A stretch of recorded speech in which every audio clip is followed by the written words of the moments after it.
To most people, the word sanctions might sound like a bureaucratic tool, some quiet policy option that is buried in diplomatic meetings. But what if I told you that sanctions, specifically those imposed by the United States and the European Union, have killed 38 million people since the 1970s? That number isn't pulled from thin air. It comes from groundbreaking new research published in the Lancet Global Health. This is a truly remarkable research. I will write more on this over on my Substack and Patreon in the next couple of days. For the first time, economists have taken a global view of the human cost of sanctions, and what they found is nothing short of devastating. For decades, sanctions have been wielded as weapons, really, tools of control used by powerful Western nations to discipline the Global South, to punish the Global South.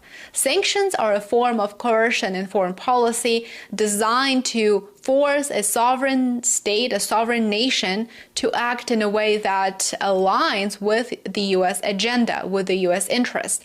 And any country that dares to chart an independent path to resist Western economic domination risks being strangled economically. And in many cases, let's be honest, that economic strangulation leads to mass death.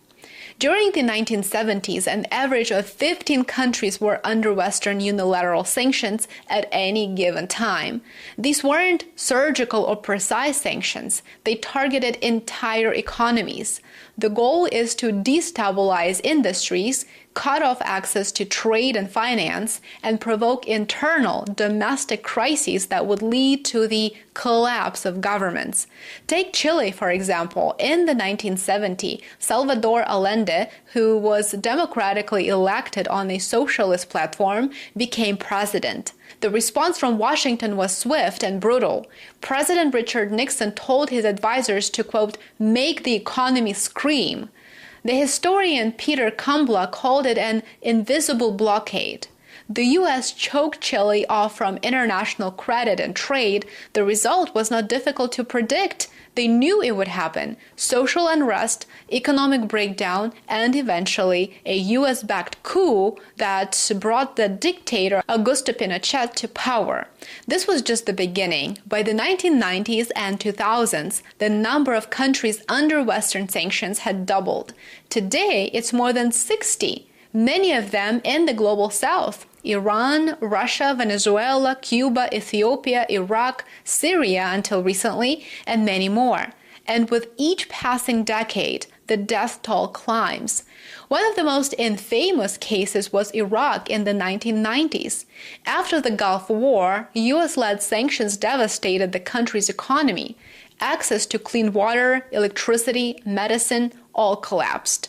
The Iraqis could not get access to clean drinking water, for example, because they were prevented by the United States of America from purchasing water pumps for their water facilities. Hundreds of thousands of children died from preventable diseases and malnutrition.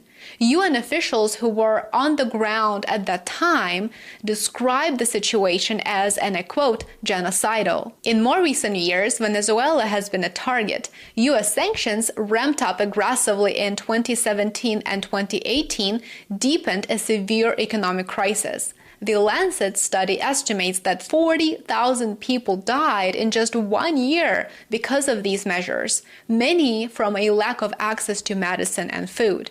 What these cases show us is that sanctions are not a peaceful alternative to war. They're by no means peaceful. They're war by other means. And often they're even deadlier because they target the most vulnerable groups of a population.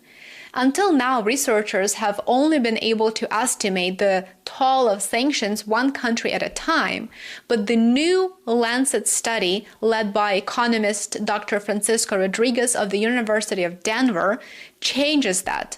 The researchers compiled decades of data from the 1970s to 2021. They looked at mortality trends across dozens of countries under sanctions and compared them to those without. Their findings are staggering. Sanctions imposed by the United States and the European Union are associated with 38 million excess deaths over the past half-century. In some years, like the late 1990s, more than 1 million people died annually because of these policies. In 2021 alone, sanctions were responsible for over 800,000 deaths. That's more than all